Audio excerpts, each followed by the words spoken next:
স্বামীকে ভাই ডাকার বিষয়ে ইসলাম কি বলে? স্বামী স্ত্রী একে অপরের সঙ্গে পার করে দীর্ঘ একটি জীবন। সেখানে সুখে দুঃখে হাসি কান্না সবকিছু ভাগ করে নেয়। ভালোবেসে বা অভিমানে একে অপরকে অনেক নামেই ডেকে থাকেন। মাঝে মাঝে তো রেগে গিয়ে বা অচেতন মনে স্বামীকে ভাই সম্বোধন করেও ফেলেন।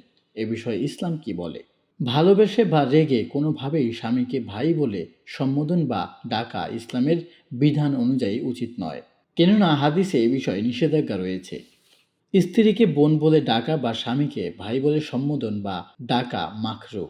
হাদিসে এভাবে সম্বোধন করতে নবীজি সাল্লাল্লাহু আলাইহি ওয়াসাল্লাম নিষেধ করেছেন। আবু তমিমা আল জুহামি রাদিয়াল্লাহু আনহু বলেন, এক ব্যক্তি স্ত্রীকে বলল, হে আমার বোন। আল্লাহর রাসূল সাল্লাল্লাহু আলাইহি ওয়াসাল্লাম বললেন, সে কি তোমার বোন? তিনি তার এরকম সম্বোধনকে অপছন্দ করলেন এবং এরকম সম্বোধন করতে নিষেধ করলেন। তাই স্বামী তার স্ত্রীকে বোন, আপু ইত্যাদি বলে সম্বোধন করা থেকে বিরত থাকবে।